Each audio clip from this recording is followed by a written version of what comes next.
My name is Nathaniel. I'm Alyssa Gilmartin. And we're doing water security. So about 2 weeks ago, a power plant in Michigan leaked chemicals and oil into the Great Lakes. This is affecting the water supply as well as many of the species within the Great Lakes and can have a cascading effect on New England's water supply as well. One thing I forgot to mention is that everything I just told you was a lie, and that's an example of misinformation. Our real topic is misinformation's effect on the economy. So what misinformation is false information spread by deliberately trying to mislead the media.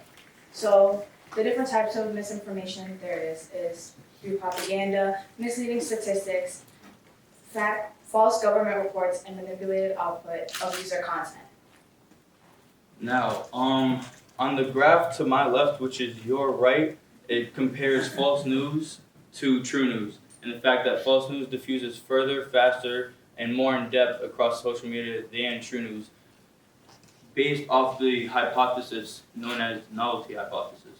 This was developed by a data scientist known as Sinan Aral, and basically he discovered that when people receive information, they much rather post or retweet or share the information across social media if it brings a sense of surprising or a surprise to them, or kind of like a shock and awe factor. And that's because people across social media, they tend to want to feel more inclusive and having like a know-how of what's happening. And on your right, we have false political news compared to regular false news. These graphs show that in each situation, false political news travels further, faster, farther, and more in depth across all social media platforms than regular false news. This is going to be very detrimental to society because it has the potential to sway elections and completely alter someone's perception on higher people up in the government and society as a whole.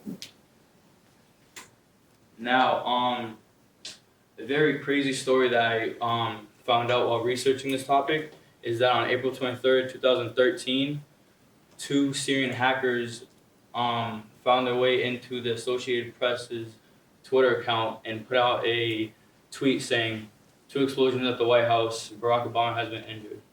Immediately after this, it was retweeted 4,000 times and went viral within 5 minutes. Because of this, trading algorithms across the world and in the US basically started trading based off the potential that Barack Obama and the US economy has been affected, and this immediately allowed the stock market to crash $140 billion in equity values in a single day, which is 24 hours. So we wake up, have breakfast, do whatever we need to do.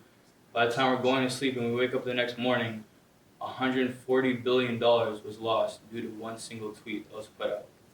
So I find that very, very scary.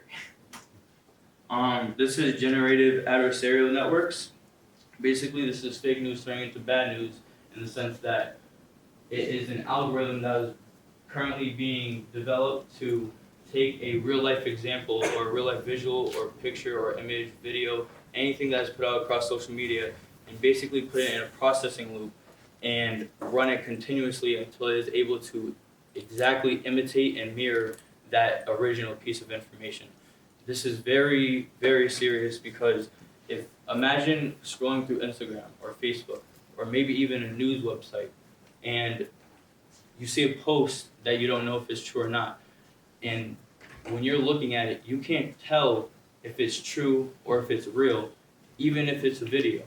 Usually when we see videos, we think this is definitely true. This is what's happening right now. Oh, wow, I didn't know that happened.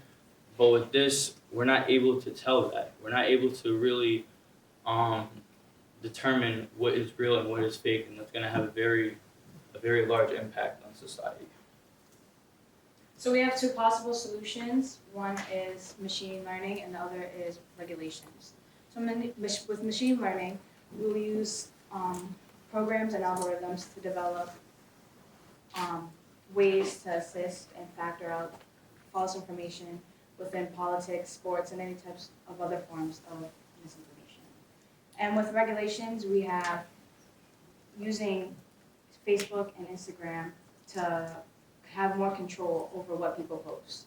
So say for instance, someone's page, they are known for posting fake information, fake news, they can have a warning sign saying, oh, this is all fake, don't believe it, it's a hoax. Or they can have people, or with the machine learning, they can use the machine learning programs to factor through Instagram and Facebook to watch what people post on social media. And that's all we have for you today. Thank you.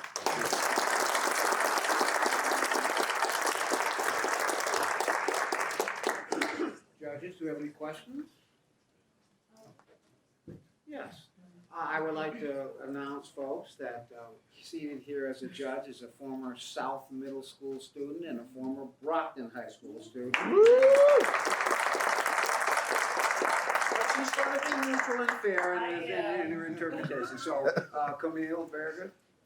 So you propose that we put out there if it's fake news or a warning sign. How would you be doing that? How would you be able to see what's fake and what's not based on what they're posting?